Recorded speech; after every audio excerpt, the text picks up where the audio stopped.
Hi, welcome back to Mama Jasmine's Food Journey. Now, if this is your first time to the channel, I want to say a big welcome. And make sure you also hit like and subscribe while you're already here. But if you are back because you're a part of the team, I want to say welcome back. And this is the video you have been waiting for. I know you have been seeing on Instagram and on Facebook the photos for this wedding, and it is amazing.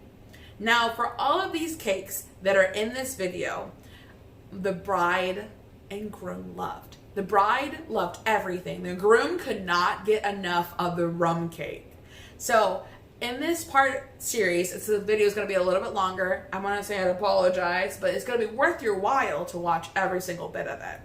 We're going to follow me making each style of these cakes and also the setup of the cake table at the wedding. Now, this wedding is beach themed, so it's going to be teals, purples, tan colors, and silver colors throughout the entire scheme of the wedding. So you're going to watch me dye the cakes, dye the frosting, make the rum and the amaretto cake, and you're also going to watch me set up the entire table, like I already said, of course. So you're going to go ahead and stay tuned to this video right now.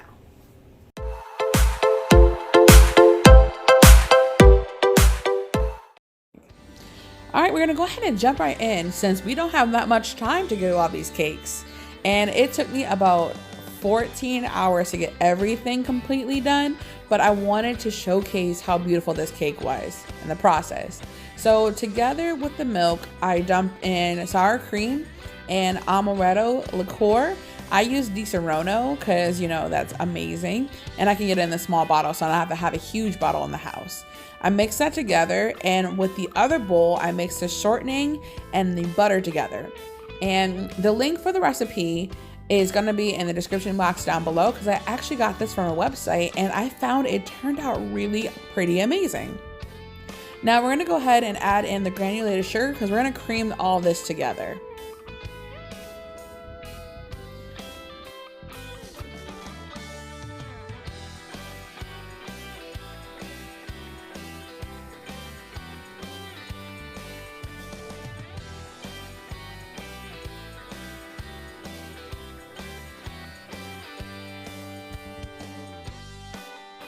So this recipe actually calls for quite a few eggs, and I do them in batches. So we're gonna do about 3 to 4 to start with. And that's just to start getting everything incorporated together.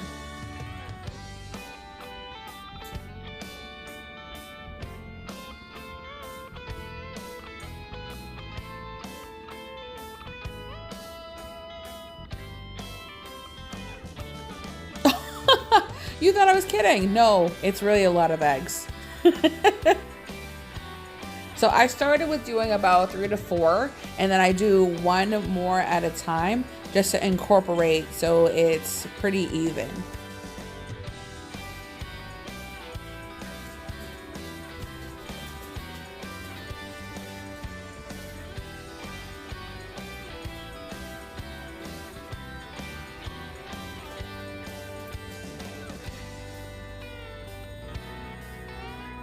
And the final egg. I don't know if you heard, but that was definitely one of my cats meowing in the background here.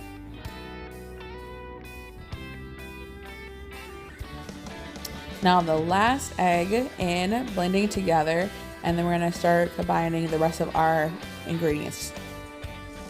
So I have about a package and a half of cake mix. For the recipe that I have linked, you're gonna accidentally substitute about a package and a half cake mix for the flour and the baking soda because I was being pretty lazy, and I had tons of cake mix. So we're trying to make sure we utilize that over buying a whole bag of flour. So I'm mixing in, alternating the flour and the mix. You see how it curled a little bit? Don't worry about that. It's gonna be fine. Of course that happens when you mix cream and alcohol together. So you do a little bit of the cake mix, you do a little bit of the cream, you do a little bit of cake mix, and you do a little bit of the cream. You're gonna keep going back and forth and then add in that vanilla and almond extract.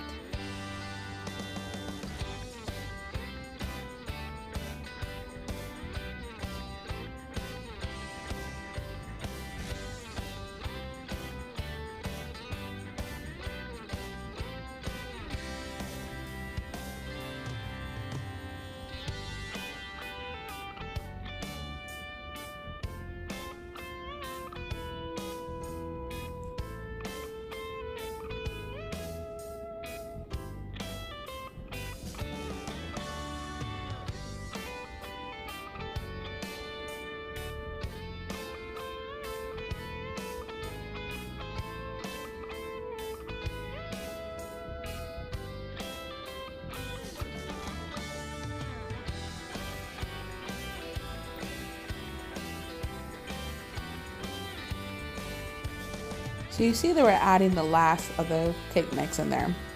You see how fluffy this cake mix is becoming? Now this batch was able to do 2 of the 10-inch pans with also another smaller container. Now you're gonna notice that I fill all 3 of them up. I'm not trying to waste batter. Who's trying to waste batter? So what I did is we did the 2 layers for the wedding cake, and we did a separate small one to test out the frosting. I mean, you gotta taste your product, am I right? And the answer you better say is yes, because if you don't taste your product, then who does? And the last of the cream.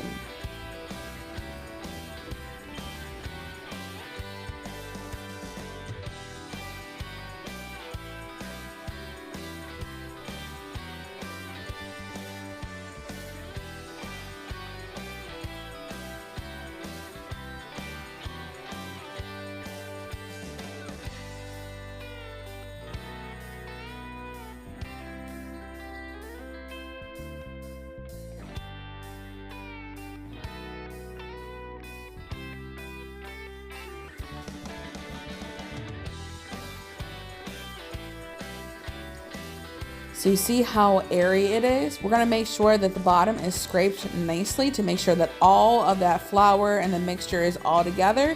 And then we're gonna hit it with the blender one more time.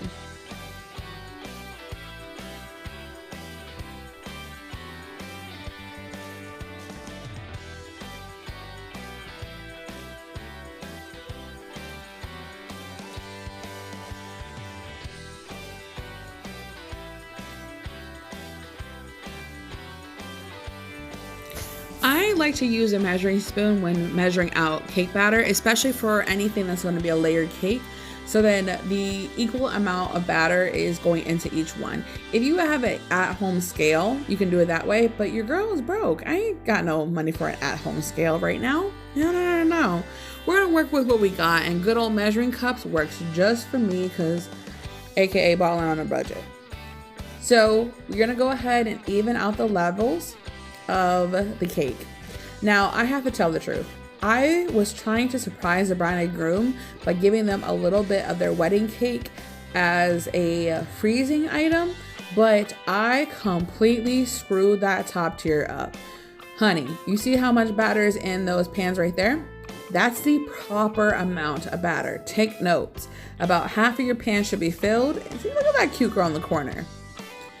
Now we're gonna get into the bride's choice of cupcakes. Now that is a lemon cake batter and a raspberry juice. I basically just took the juice from raspberries after letting them thaw and pressing them through a fine strainer and just doing that. And then we're just gonna gently fold this into the mix.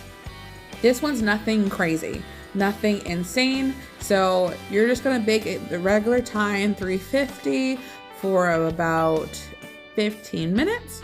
You're basically gonna follow the instructions on the box and go from there. Now, I wanna warn you, since this is such a heavily liquefied batter, if you want, you can add a little bit more flour to it to make it rise, but this one will not rise nearly as well as the other cupcakes will. So it's gonna be a little sunk in, but that worked for me because I just added extra frosting to the cupcakes.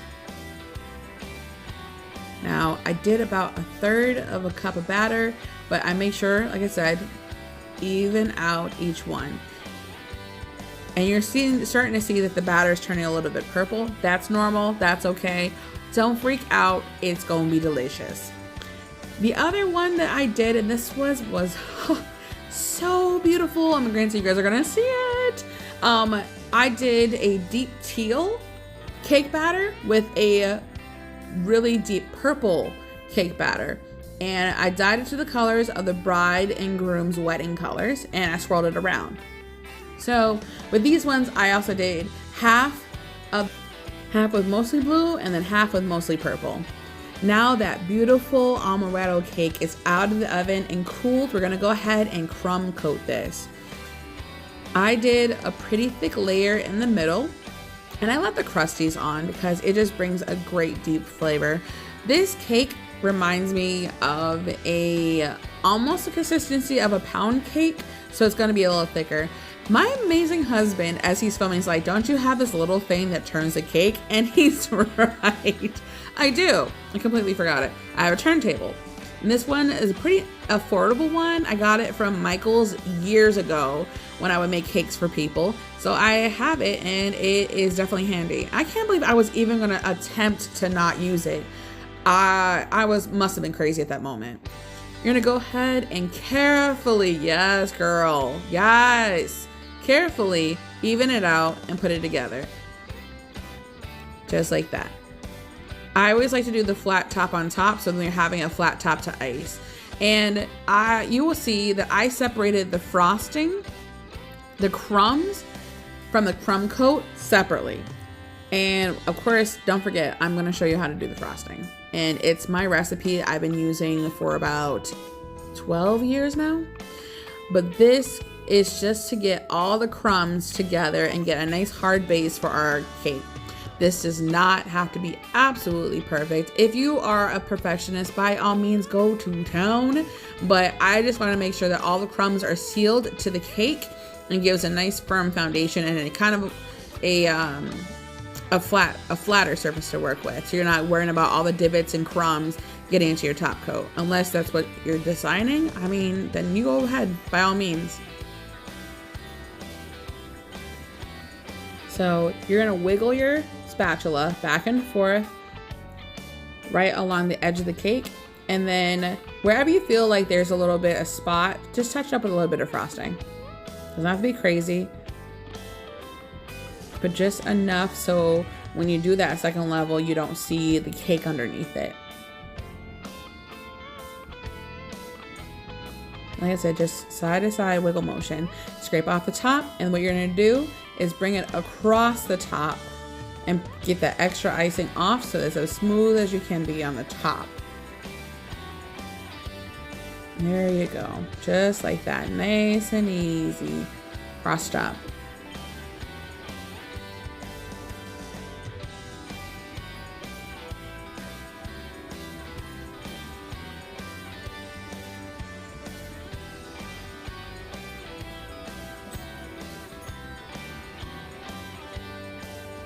Now, there's a reason why I didn't fast forward this part. To me, it's very crucial that you see it because it took me years to kind of just get it to be the way I want it to be as far as the top. I'm a perfectionist. You're gonna even see it. Like, it's gonna drive me crazy, but yep, you see, I'm overdoing it. Girl, stop. Let it go. Let the cake go. It's time. Put it in the freezer. Stop. Yep. Look at me go. Look at that. See, that was obviously bothering me. See that? But that's how I am with cake decorating. Like, I'm not hugely artistic. I try my best. Your girl's got some creativity, but I'm not the entire skill set, so. But look at that. Stop touching the cake. Yep. Stop. Stop. See, overanalyzing. Girl, put the cake in the freezer. I'm still doing this, huh? Look at that. I'm trying to scrape off as much from the side of the thing as possible. And I want you to check out the board that I got. So I got this board from Michael's, this cake board, and it looks like weathered wood. And I love that because it reminded me of a boardwalk. And since this is a beach wedding, I thought that would be really cute and appropriate.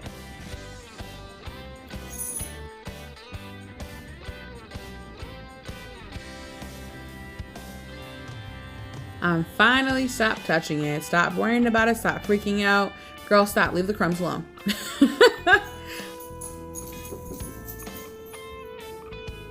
And there you go. Right to the freezer. Now I'm going to show you how I made this frosting. I beated the butter and the shortening together and creamed it so it's completely softened, ready to go. Then you're going to add in, you have almond extract, vanilla extract, and milk. But I'm gonna start adding the sugar. I measured all the sugar I would need right into that container. And we're gonna do it in batches. I scrape down the sides. I put in just enough of them off the top. So we're gonna say about 1/3 of it and then blend it together.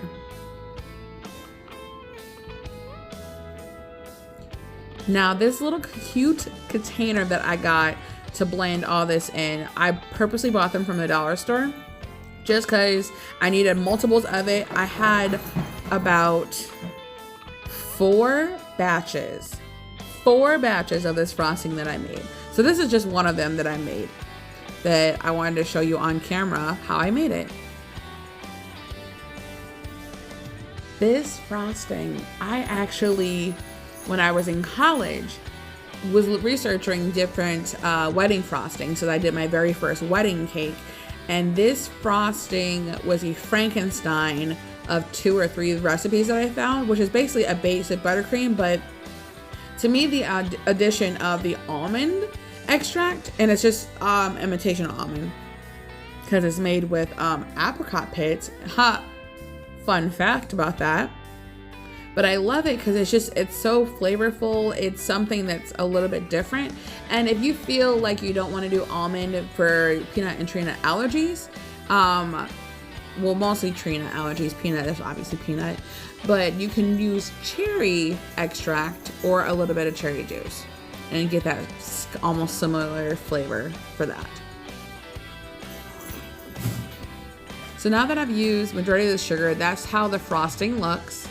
And I do a 50-50 ratio for butter to shortening because it will hold really well in hot heat. So obviously this is an outside wedding. We don't want the wedding cupcakes to melt. So we do that ratio in order to maintain the integrity of the frosting. And then I add in the extracts and the milk, and then make sure it gets all incorporated and nice and just married together in this bowl.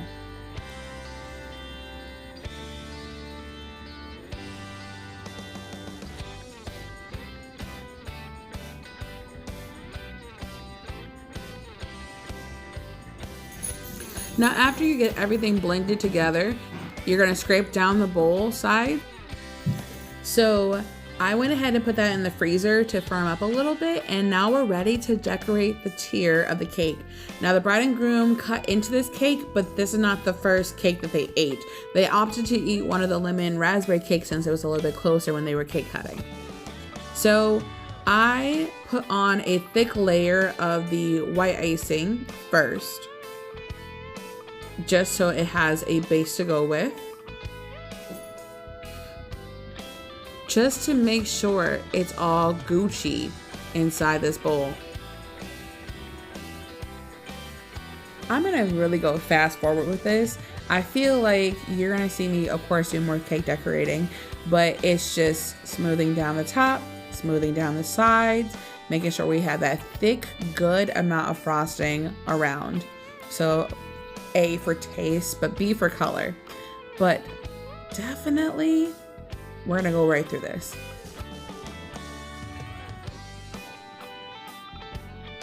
If I was to guess how much on the sides of frosting, I wanna say about maybe 1/4 inch to 1/2 inch thick of frosting, ideally.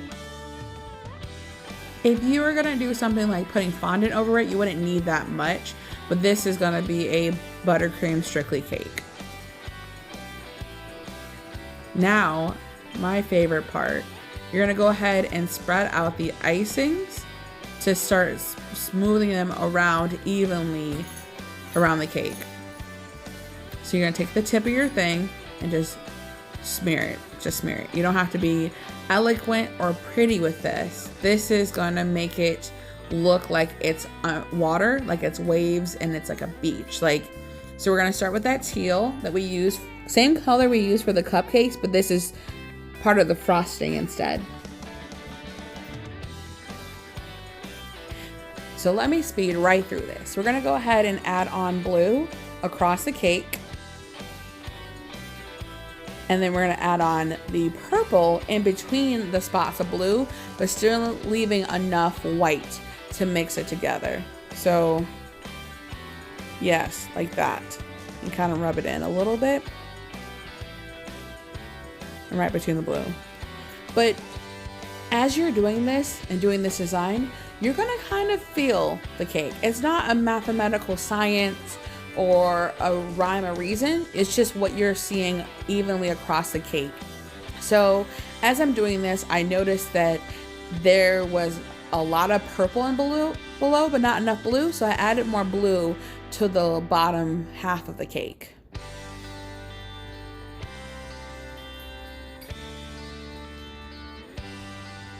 And once I was satisfied, I just dug in with a large spatula and smeared on the sides. Now I smeared until all the colors are combined together and got the excess frosting off.